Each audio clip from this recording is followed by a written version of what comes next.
Alright, what's going on, guys? Yes, Woman Project back at it again in here for the video for you guys for today, and in here for pretty much a late review on this one for WWE TLC 2020 and giving my thoughts and opinions for the final pay-per-view of the year. So without further ado, let's get right down into it. There's only one kickoff match on this one, and it was a tag team match.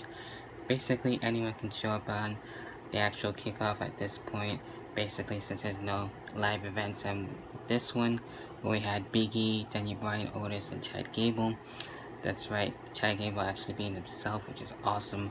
Sami Zayn, Kim Corbin, and Cesaro, and Shinsuke Nakamura all on this one, and everything, and just adding, some storylines together and putting it all right there. So it was a little weird seeing Daniel Bryan on the kickoff and some of the other ones, but like I said, anything can really happen. And basically, it's actually a fun match too, I will say that, to say the least, and having the right team with Team Big E actually getting the win there, and to see where things are going to be going for Big E. It looks like he's going to be feuding, of course, with Sami Zayn for the IC title, which is cool. Hopefully Big E gets to win it, and we'll see what happens with that.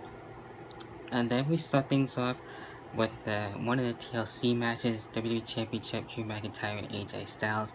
This one, these two really going at it and everything, and added desperation to it. AJ Styles, of course, and of course using the weapons to their advantage and everything. And in the end, we're having Drew McIntyre actually retaining, which is fine. It would have been cool to see AJ Styles win, but I'm sure he'll get the championship sometime, maybe in 2021. So we'll see what happens with that, and maybe things will continue. I don't know, going into the Royal Rumble perhaps. So we'll see what happens. So Drew winning is fine, can't go wrong there. Then we get into the SmackDown Women's Championship match. Sasha Banks and Carmella, and Carmella returning recently has been actually really cool. I'm getting like Tori Wilson type of vibes from her and everything, and she's having a manager with her now, so she has this whole new look and feel, which has been cool and everything. However, it wasn't really fully her night as much as she wanted to have it be, but Sasha Banks winning and retaining her SmackDown Women's Championship is having it be the right thing going there, so that's cool with that. Then we get the Raw Tag Team Championship match, New Day and the Hurt Business. Of course, these two teams going at it for quite some time, and having it finally be for the tag team titles, so that's fine there. And the Hurt Business actually getting the win, that's really cool. A long time coming, and I want to see a new team actually step up to the Hurt Business. They have been a really cool stable lately. I don't know if they're going to add any more people or not, but that remains to be seen. So the Hurt Business definitely doing some big things, and business has been booming very well. Then we get into the Women's Tag Team Championship match, where we had, of course, Nia Jax and Shayna Baszler defending their titles against Asuka and the mystery tag team partner for them. And who would it be? Well, obviously the Queen, Charlotte Flair. So things seem to be a lot more normal, at least for me anyway. Seems like forever since seeing Charlotte Flair, but she was looking better than ever. It was like she never left, and she actually wins the women's tag team titles with Asuka. It is kind of different, so especially with them having problems with the past and everything, and now actually be the team and tag team champions. So it looks like too, as a Raw and everything, there is most likely a twist. I guess Charlotte Flair doing it because not only does she want to help Asuka, but it looks like she wants the Raw Women's Championship, so they might end up feuding, especially as tag team champions possibly, who knows. So that will remain to be seen. So happy Charlotte Flair is back, definitely for sure. Then we get into, obviously, Universal Championship match, Roman Reigns and Kevin Owens, the second TLC match, and both TLC matches definitely did not disappoint.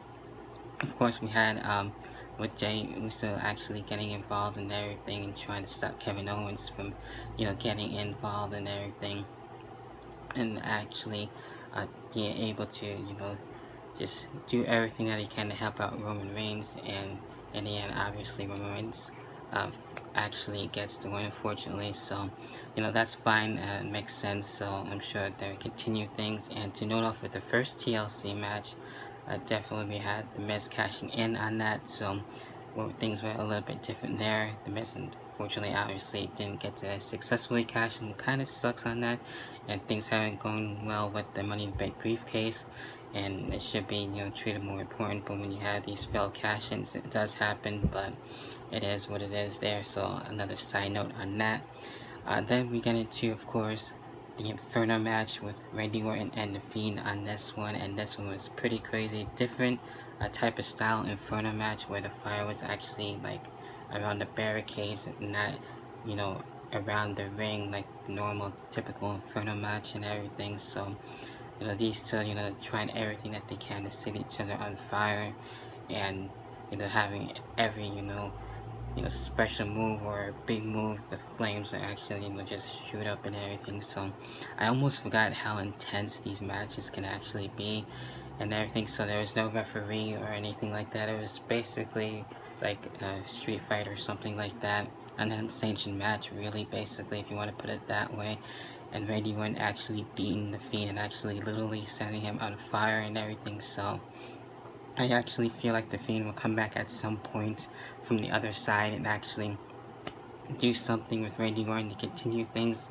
Possibly, I can maybe see it at the Royal Rumble, have the Fiend come back and actually scare Randy Orton, and then see where things go afterwards from that. So, you know, I've seen crazier shit before, so anything can really happen at this point. So I've literally seen it all at this point, so it wouldn't surprise me if something crazy like that would end up happening. So that's for the final pay-per-view of the year. I wasn't really expecting a whole lot out of it going in, but, you know, it actually surprised me, so thumbs up on that for TLC and everything for the final pay-per-view of the year. So overall, actually a good show. So those are my thoughts. What are yours? Leave it in the comment box as always, and we'll talk about TLC on there. And with that being said, 2020 is looking to get the holy fuck out of here, thank God, and looking into hopefully better 2021. And hopefully you guys are doing good, and make sure you stay safe, check on others definitely during these hard times, and hopefully you're staying safe and things are going good. And with that being said, hopefully you'll have a better 2021, and hopefully we're having at least somewhat of a good holiday, or at least trying anyway. So I know we've all been through a lot this year, and I'm looking to have a better 2021 and do, you know, exciting things. I'm looking to focus on myself a lot too, a lot more, and with the whole transition and all that stuff. So there's a lot to be really dealing with, but that's for another day. And that being said, that about does it for pro wrestling today. Until then, be sure to leave a like, subscribe, hit the notification bell. Of course, like I said, leave a comment, and I'll catch you guys in the next video, whatever the hell the next video may be. Until then, stay safe. See ya, and peace.